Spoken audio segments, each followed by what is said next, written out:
Hello, and welcome to Stage, Screen, and In Between with Helen. Thanks for tuning in. I'm Helen Proimos. We have a wonderful award-winning filmmaker for you today. His name is Andre Joseph, and he has a fantastic trailer in this year's Long Island International Film Expo, and it's called American Gunslingers. Hey, Andre, how are you? Great. It's been a long time, Helen. Good to see you. I know, I haven't seen you in so long. Welcome to the red carpet. You look so handsome.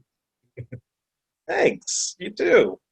So now you had a lot of success with Vendetta games, right? And the saxophonist, right? You were doing very good, award winning with those films, right? Yeah, the saxophonist just won Best Director at the Hang On Your Shorts Film Festival in New Jersey. Previously, we won Best Film at the New York Jazz Film Festival. So it's been making the rounds all across the country, and I couldn't be any more proud of it and the people that we work with on it. That's so good. So now tell us something about American Gunslingers. That has to do, it's a story with two brothers of a different race, and their parents are brutally murdered, and then they have to go searching for the jewels that was stolen. There's a map or something, right? Yeah, the basic idea is you have these two brothers whose single parents met when they were very young. They formed a family, and basically there was a tragedy that occurred to their parents when they were very young, and they were separated around 10 years old. So the black brother becomes a preacher as an adult, the white brother becomes an outlaw, and he's been running around the country getting in trouble, kind of like almost falling down the wrong path. But somehow they reunite and they realize that they have these tattoos on their arms, which when they put them together, they form a map. And that map is Wow. supposed to lead to this something that their father had buried a long time ago, and they want to find out what that is now. At the same time, there's a dirty marshal that's pursuing them, and he has a particular tie to their history, which we won't spoil here. And so he hires these three bounty hunters, one of which is played by your friend Drew Henriksen, and basically they're going to go after these guys. And there's a lot of different twists and turns that go on, a lot of drama in this. So Andre, how did you come up with the idea, Okay. and how did you come about writing this? We'd always wanted to do a western, and we've always talked about the idea of like we wanted to do something like Clint Eastwood or Charles Bronson or John Wayne. And for me as a filmmaker, I've always wanted to do something where I could push myself with a period piece, especially when we have to really pay attention to the details of costumes, design, and all the nuances of the genre.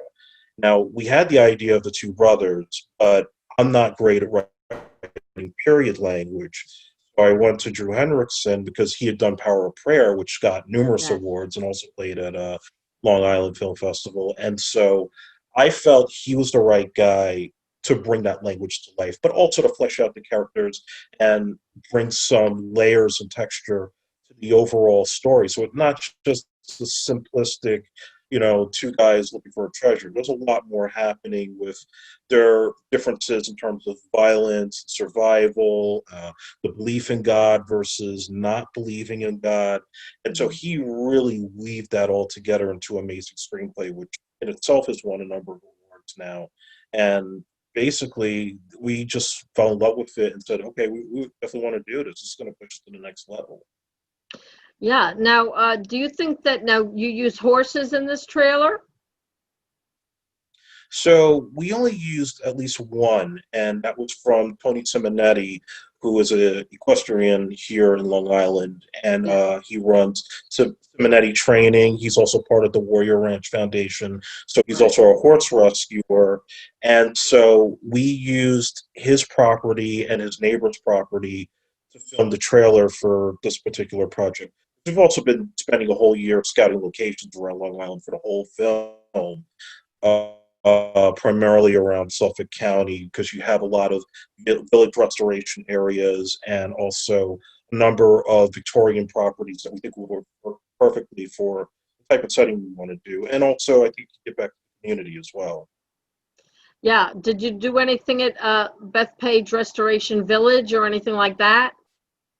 Well, that was one of the places we were looking at as a potential location when we do the final film. But basically, what happened was we were hoping at one point we were supposed to have an investor to come through. It didn't quite happen. And one of my friends had suggested, maybe you should just shoot a trailer and see if you can generate interest that way. So we went back to the script. We tried to pick out scenes that we thought would work well for like a sizzle reel, and then realized, well, that's too expensive to do out of my pocket. So Drew came up with the idea of let's have a duel scene with one of the brothers and an older gunslinger, and we shot on the neighbor of Tony Simonetti's property to be able to film that standoff. And we had to really stage it in a way where you couldn't see anything that looked modern, like iron Right, right. gates or antennas on the roofs. So we were really specific with the type of shots that we were doing. And at the same time, Drew was beautiful in terms of having individual characters pose as if they're taking an 1800s portrait and That's a great reciting this one idea. monologue Yeah, about that's a good idea, right. Yeah, yeah. they do that at Disney. They used to have an area where you could go and dress up like an old Western person, and then you would take a family photo. And I think I've even done that, and that is very, very cool. It really creates the sense of being there and being back in time. Now, would that be a favorite time of yours if you had a time to pick on the timeline of the world? Would that be one of your picks, Western times? Uh, I don't know. I mean, I think it would probably be a little bit scary for me, but I mean, if I had a particular time that I would want to do or to be part of, I'd like to go back to the 1980s. I know I was born in that period, but if I was in that period now as an adult and experiencing that type of life and the music and all the TV Disco shows that was were out still at the in, right? Wasn't disco still in the yeah, 80s? early 80s disco, yacht rock. I mean, that was like really one of the last great times for some real artistry in film and music and television. I mean, not saying that people don't work as hard today as they do, I mean, as back then, but I feel like there was more ground being broken back in those days. Excuse me, there was more what? I felt like there was more artistic ground to be broken in that period before everybody started impersonating everybody's different works and Yeah, styles. yeah, yeah. And it became, well, now everybody can do it. They make films on their iPhones, and there's streaming, and it's actually more inclusive. Filmmaking is more inclusive now because so many people can just do it. I don't know if that's good or Yeah. bad, but they're doing it. Well, I think it's just a separation of can you do it with quality versus just pick up the camera and shooting a free for all and expecting you're going Yeah, to make $1 million tomorrow. I think there's still that difference there. yeah. Now, how hard is it to try to get something done during this pandemic? Well, I could definitely attest to the fact that we were really hoping that we could shoot the movie this year. We were planning to do it in the summer. We were going to split between Long Island and Connecticut for our locations. Yeah. And basically, what happened was that as COVID became more rampant, it just made it more difficult to get actors to come for the rehearsals. It was tough with money, of course, and just in general, I felt like we needed more time. And in a way, that the pandemic was a blessing in disguise because it made me go back and have to rethink some aspects of it to try to see if we could bring down the costs, maybe look into some spots to film at.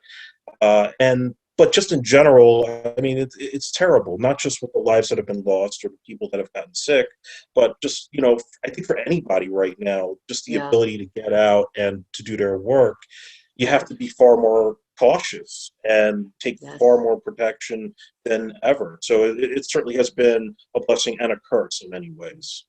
Yeah, it's almost, some people might think that it's selfish of people to be worried about making filmmaking, but that's a business, that's an industry. Some people, that's their bread and butter. So, you need to keep everything, all the plates spinning, right? So, Yeah. So I've been go ahead. I've just been saying, like, mostly I've been falling back into my screenwriting, and I've just been coming up with a couple of new ideas that, when things do calm down, that I'd like to tackle. So that's really been able to give me that time to be able to be creative without having to pick up the camera and get the actors together. And I miss that greatly. I want to get back to it Yeah, right away. But this yeah. has also allowed me to kind of concentrate on the future. Right, right. So, how do you go about your writing? Do you do it in spurts? Do you have to be in the mood? Do you set time aside and you just sit down and you can write? How do you do it? A little bit of everything you just said. I think I don't try to force myself if I can't really get into the zone to be able to write the idea. Sometimes I just start out with the outline or the treatment of what I generally want to do, and then once I actually start to write the script, I either stick with it or I start veering off into a different direction because just organically things come up in your head. You get those flashes, and then suddenly, you become inspired to bang out as many pages as possible till the sun goes down. I used to be able to write like a couple of scripts maybe every 3 days when I was younger, but now, I Wow. mean, my time is pretty much more tighter. So I'm lucky if I can put aside at least 1 or 2 days out of the week to focus on like one or two different scripts, write a few scenes, and then just move on to something else till I feel like I can get back into that zone again. Yeah. Some writers, they write themselves into the movies, but I don't find that being the case with you. You don't want to be an actor? I mean, I've acted and directed in a lot of my own things, and I've actually, really enough, I won a Best Actor award for my last movie, Hmm. Vendetta Games. So I didn't expect that to happen, Okay. but I think that it depends on the role. It depends on like if I write something and I feel like from a personal standpoint that this is something that I want to tackle because I can't see any other actor do this. But I know there's going to eventually be that point where I probably will ultimately step back and just focus behind the camera. But I haven't decided when that date's going to be. I'm just going to enjoy doing what I'm doing now and still treat it as a business. And let's say if Dwayne Johnson comes about and he has a project he wants me to do, he can totally have the lead, because I mean, who wouldn't want to work with The Rock? So, are you excited about your trailer being in the Long Island International Film Expo this year? Oh, absolutely.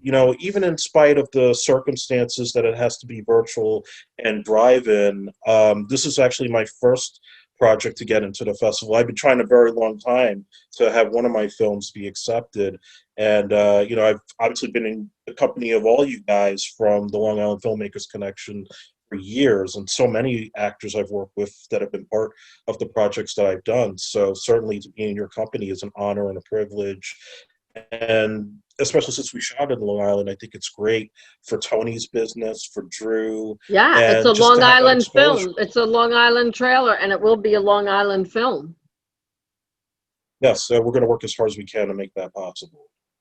Yeah, it's not a cakewalk to get into the Long Island International Film Expo. They have so many submissions, and they have a pretty high bar of quality and expectations. So even films that are good, can't get in if the numbers are just too high. So your I'm sure your trailer is excellent that it made it in. Now, how long does your trailer run? I think it's about a minute and a half. Hmm. And how long does it take to put together something like that? Did you say it was 3 days? Yeah, it was a 3 day shoot. We didn't have all of our actors the same day for the monologue part, so that had to be split up into 2 days. The duel took about a day to shoot. I think that was like a 6 or 8 hour day. And the editing, I had a friend of mine, Matt Murte, do all the editing work, and that took about 2 weeks to put together. And then a buddy of mine, Mylan Lazistan, he helped with the music, which actually my lead actor, Chris Carula, he records the guitar piece of this particular music that you hear in the trailer. Okay. And my friend Mylan, who had done some music for some of my past films, he actually added more textures and layers to the track to give it more of a cinematic feel. So really the combination of all those elements really made something that was dramatic and impactful, and not just making it like a typical bad guys, cowboys, Indians type of Western, but something that's very poetic. And I think that was the genius of what makes the trailer work. Yeah, yeah. So there was also time put in that in post, adding the music, etc., right? Yeah, the post production, like we didn't really do any major special effects, so that was one thing that we were able to pull back on. But really, just editing the shots, also giving it that sepia tone look to make it look like early Oh, I cinema. love that. Yeah, I love Yeah, that. yeah, like the old school, like the Great Train Robbery, and the original westerns that came about at the Yeah, start of the century.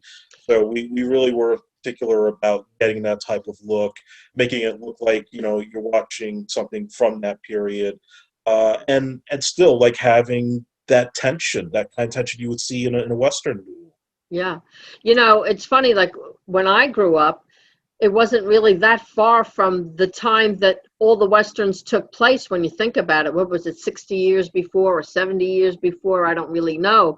But I think that was probably why there was so much of it on television, because TV was new and people were remembering and putting it out there.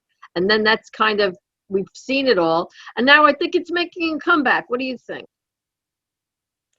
I definitely think it is. You see the success of Westworld on HBO. You've seen, of course, there's been the remakes of Magnificent Seven. I know there's going to be a remake in a Wild Bunch soon. But I think that there comes a point where I think the audience gets a little tired of watching some of the same films where everybody has to rely on a cell phone to move the plot, or superheroes and all kinds of CGI. And I enjoy that stuff, don't get me wrong, but I do think that there's something about the Old West that brings about personal tension, where Yeah. you say what you really feel in front of somebody's face, and conflict that comes about from, just different types of morality based on where you grew up, where you end up, and everything being solved either by violence or nonviolence. And I think that's where so many of the conflicts come into play. It's just everybody's circumstances changing over time, and where they ultimately end up. I mean, that becomes a surprise in itself. Yeah. Well, like they say, everything old is new again. What goes around comes around. Everything comes back around again, right? So now, did the horses behave during the filming? Yeah, we didn't have any issues whatsoever with the horses. I mean, Tony, we did a lot of B-roll with him in terms of having him ride with the horses in the shots. We tried to do a couple of different tricks. Some were good, some obviously we couldn't use. But, we really wanted to, since none of us are trained riders, we just trusted him. And I was able to shoot it in a way where we kind of kept him in sort of a silhouette look, so that way you really could distinguish if he was a character in the movie or just like just random B-roll stock footage type of cowboy. So we really tried to make sure, like the way that it would be shot, that those parts could be supplemented into the duel and the credits. And again, if you're going to sell a western, you got to have horses in it. So Yeah, it's also demonstrating the kind of feel that we want for the movie in terms of how beautiful it should look, riding yeah. scenes and just the overall cinematography. So now, when you do shoot the movie, where are you going to shoot it? It will be on Long Island, right? We're going to work on some locations in Long Island. We're also looking a lot at Connecticut, because there's also restoration areas there too. Yeah, And there could be other spots. I mean, I'm not ready to announce yet because we're still kind of scouting a few places. But a lot of it's going to come down to budget, of course, based on what we can yeah, afford, what we can't afford. But we're definitely going to be using a lot of talent from Long Island and all over New York, to take part in this, not just for the leads, but also for many of the supporting and background roles in it. yeah. Well, you're lucky, as you said. Long Island has a lot of Victorian homes. It used to have a lot of empty space, but that kind of dried up because of the housing market. But now, who are Yeah. the lead actors in this? Who are going to play the two brothers? Do you know? Yes, well, I'm going to play Jesse. I'm the preacher brother, and Chris Carula will be playing Randy, who's the outlaw. Oh, okay. And then is this it's gonna be a feature or a short film?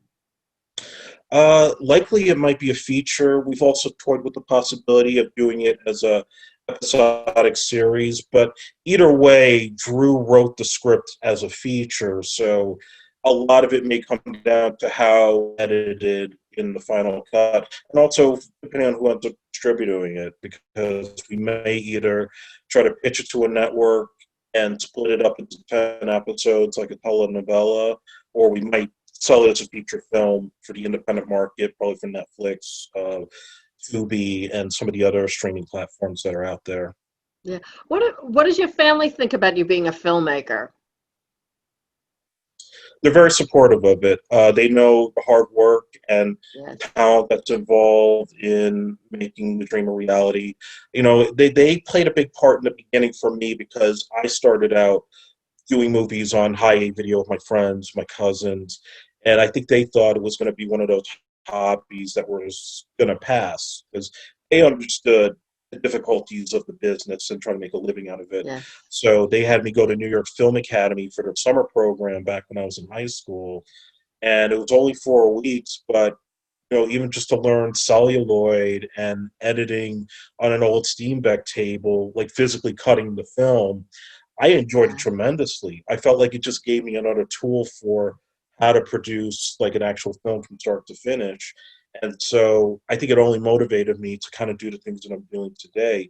So they've seen the progress. They've seen that even though it takes time for everything to kind of come together, like Yes. they know that I can also be realistic about my choices. So they absolutely have my full support with everything that I do.